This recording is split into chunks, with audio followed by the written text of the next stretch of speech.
Bom dia, bom dia, bom dia, boa tarde, boa noite, bom dia a todos, tudo bem? Estamos aqui mais uma vez com a nossa segunda aula nesse encontro cuja temática ela é extremamente instigante, gostosa, boa, fácil de se compreender, que são as aprendizagens digitais na era das comunicações truncadas. Veja bem, que é o momento que nós vivenciamos e todos nós estamos sujeitos a algumas comunicações meio que limitadas, eu as chamo de truncadas, porque não dizer até um tanto quanto inverídicas. Vamos ver ali na frente como isso pode acontecer, tá? Então, esse é o nosso tema de nossa segunda aula, do nosso segundo encontro. Eu espero que todos estejam bem, com saúde, junto a seus amados. Tá bom, meus queridos? Então vamos lá. Esse é o tema desse nosso segundo encontro. Bom, como sempre, eu faço aqui uma pequena apresentação para aqueles que ainda não me conhecem. Sou o professor Luiz Lapa, estarei com vocês dessa disciplina. E aí é só alguma coisinha aí do que eu tenho para me apresentar enquanto pesquisador, enquanto estudioso, enquanto colega de vocês, tá? Então vamos.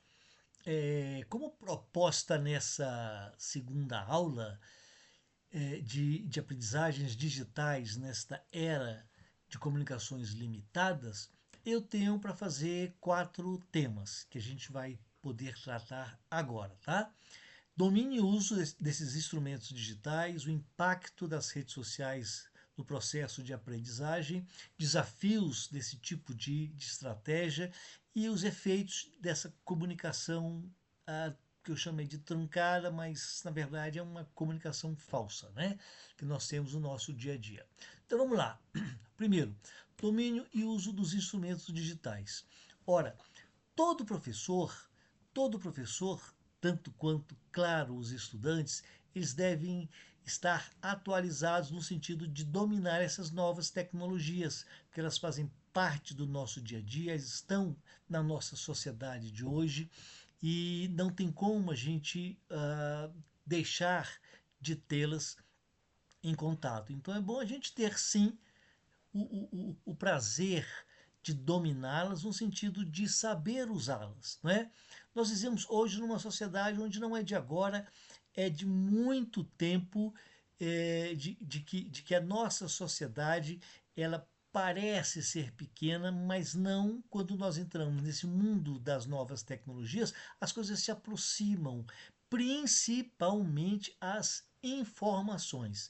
Elas estão muito próximas de nós. Então, queramos ou não, aquilo que acontece do outro lado do planeta chega em segundos aqui para que a gente possa ficar a par do que está acontecendo. E o mais importante é, além dessas tecnologias estarem a nosso favor, serem a nosso favor, que todas elas estão aí para nos servir, o grande propósito, o grande objetivo é o que nós vamos fazer com essas informações. Esse é o grande propósito de nós termos essas tecnologias, esses instrumentos à nossa disposição, tá? Ora, hoje em dia, nesse nosso mundo contemporâneo, não é? Não tem como nós estarmos distantes. Isso já foi dito dessas informações. Por isso, a possibilidade de manipular, de dominar esses instrumentos que nós temos hoje à nossa disposição. Essas novas tecnologias, elas estão cada vez mais presentes no nosso dia a dia. Ora, nós sabemos disso, nós usamos isso o tempo inteiro. Você vai ao mercado, você vai ao cinema, você faz um pagamento, você faz uma consulta bancária. De casa você tem acesso a todas essas informações. Então, isso é fruto das novas tecnologias, são instrumentos à nossa disposição para que a gente possa sentir, perceber e compreender a realidade vivenciada a cada momento diante desse poder que nós temos de ter esses instrumentos em nossas mãos, tá? Bom, há muito tempo nós temos esse controle, eu chamaria de controle de ter esses instrumentos nas nossas mãos para que a gente possa usufruir e termos aí dias melhores em termos de facilidade, de prestação rápida, tanto de serviço como a de coleta de informação, que é o nosso caso em termos de educação, tá? Agora, todos esses locais que nós temos, e aí é real, porque isso é uma vivência, isso está no nosso dia a dia, que a tecnologia está vivendo lado a lado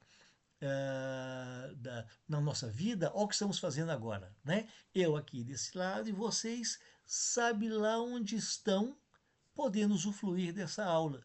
Eu só peço e só oro para que todos estejam bem ouvindo essa aula e a gente tentando aí aprender um pouquinho mais dessa temática, tá? Mas parece que com os tempos que nós temos, uma das instituições que menos usam esses instrumentos digitais é a escola.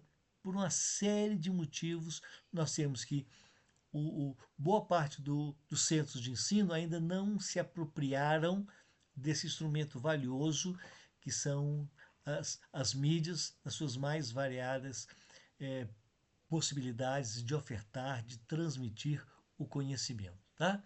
Bom, impacto nas redes sociais. Qual o impacto dessas ferramentas, dessas tecnologias nas redes sociais? Ora, nós sabemos que a aprendizagem é de fundamental importância para todos nós, tá? Então, as informações, elas são tão importantes quanto aquele uso das tecnologias, uso das informações, uso de poder ter eh, esses equipamentos, essas ferramentas em vários locais da, da nossa convivência, como já foi dito anteriormente. Então, a própria informação, o acesso à informação é outra coisa extremamente valiosa para a nossa vida, tá? Ora, é tão valiosa que as redes sociais influenciam todos nós. E quando a gente fala em estudo, quando a gente fala em pesquisa, quando a gente fala em educação, essa comunidade educacional é que se faz presente o uso das tecnologias, estão extremamente necessárias, importantes para o progresso do nosso aprendizagem, para o progresso da aquisição do conhecimento, da aquisição da informação, tá? E assim, é muito importante que, em se falando de comunidades educativas, deve haver junto a esses espaços físicos, e aí nós chamamos de, por exemplo, escolas, universidades, centros de ensino, né? Eles possam ter mais, eu não chamaria de aquisição, mas nós iremos ter a presença de mais equipamentos e de ferramentas digitais exatamente para que nós possamos ter essa abertura à pesquisa, abertura ao ensino e para que o ensino se transporte muito mais, se transforme muito mais algo palpável e perto da gente, tá? Bem, esses impactos na educação, eles se manifestam de maneira mais presente quando nós estamos nas plataformas digitais, que é o caso exatamente do que estamos vivenciando agora, não é? Esse ambiente tecnológico nos fornece esse tipo de aprendizagem para que ele seja mais direto e eficaz. Tá? Isso possibilita uma diversidade de estratégias que podemos, ao usufruir das ferramentas, nós podemos colocar isso, inclusive, em nossas práticas do dia a dia, da sala de aula, do dia a dia, enquanto profissional de educação, tá? Então, assim, é extremamente importante que, além do professor ser um mediador para essas tecnologias, a gente pode utilizá-las sempre que for necessário. O problema é que nem todos nós professores temos o acesso com uma certa segurança a essas novas tecnologias. Por isso, um dos desafios dessa comunicação digital é exatamente a possibilidade do acesso a essa informação, do acesso a essas tecnologias.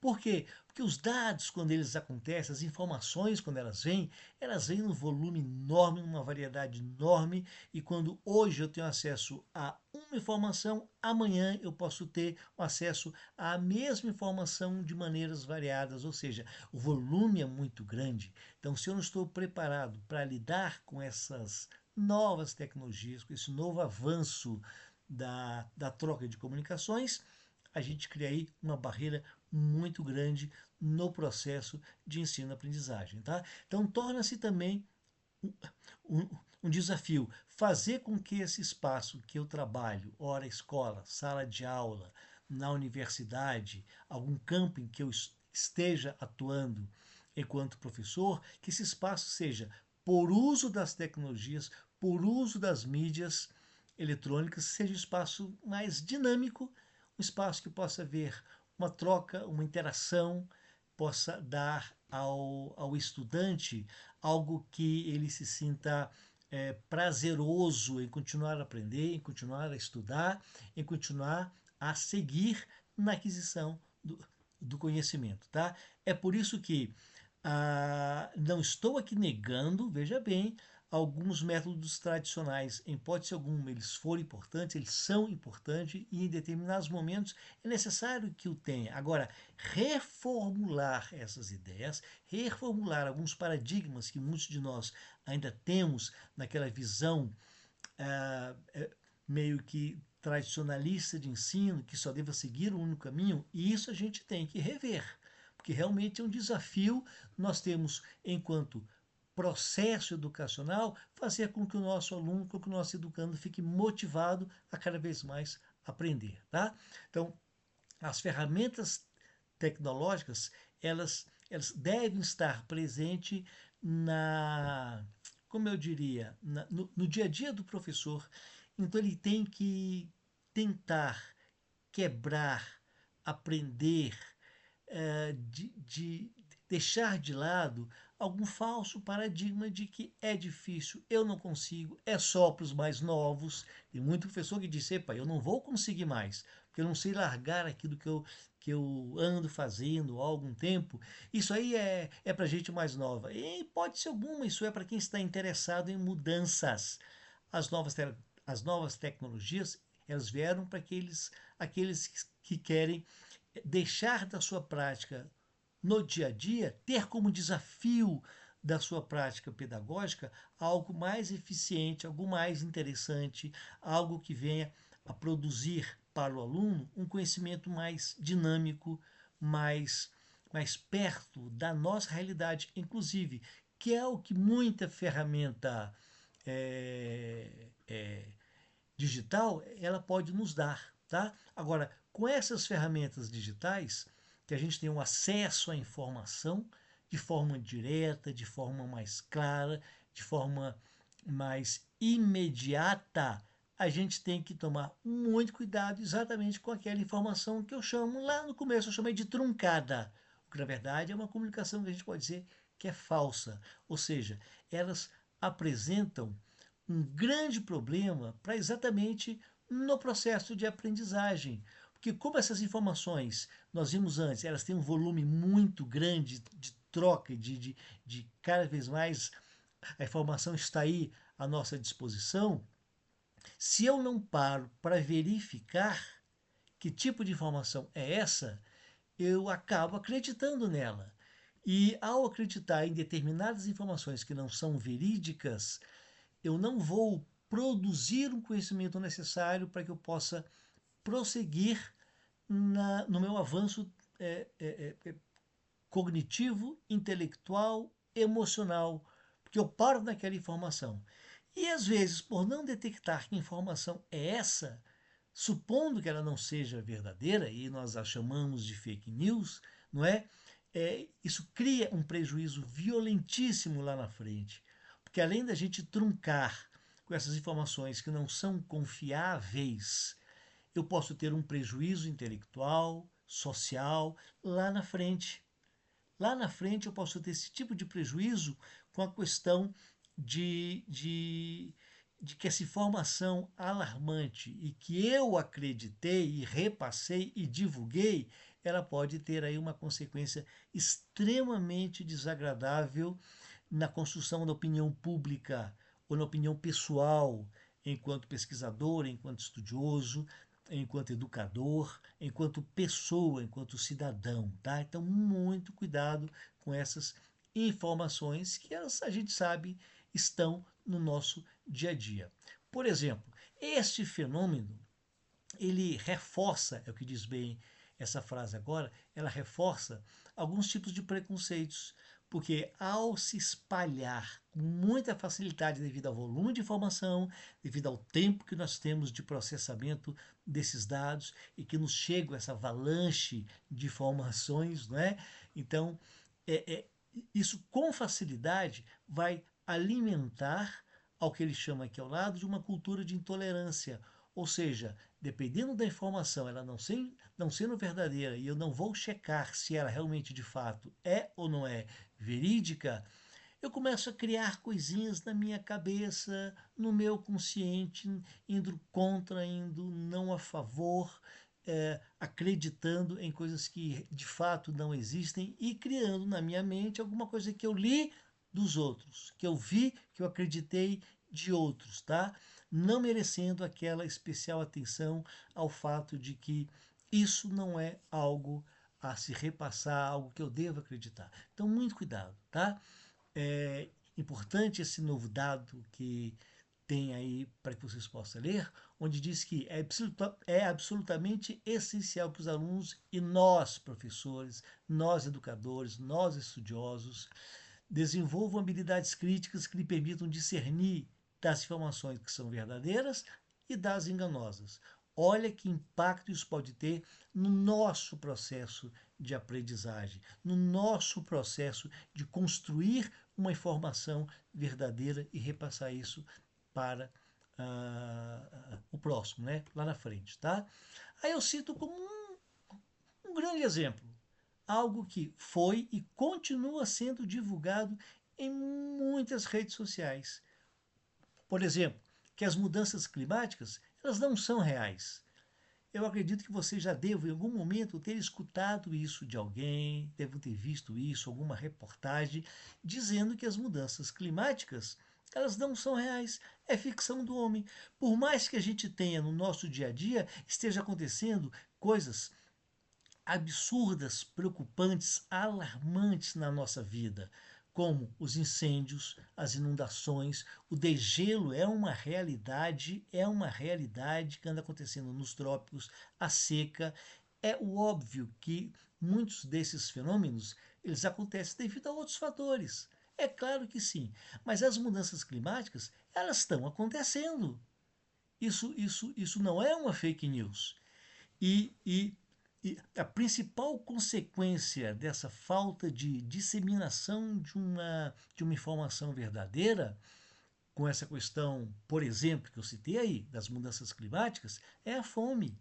A fome está aumentando em todo o planeta com aquelas pessoas que são mais vulneráveis, né? De permanecerem vivas no seu habitat, tá? Bom, dessas informações eu trago aqui mais um momento de descontração, igual aquele da última aula, da primeira aula que vocês viram, lembra? Eu achei fantástico essa sarja aqui, ó. Fantástico, fantástico. Isso é o que acontece com muitos de nós, tá? Onde a menina diz, pai, isso aqui é uma notícia falsa. Ponto final, ela sabe que é falsa.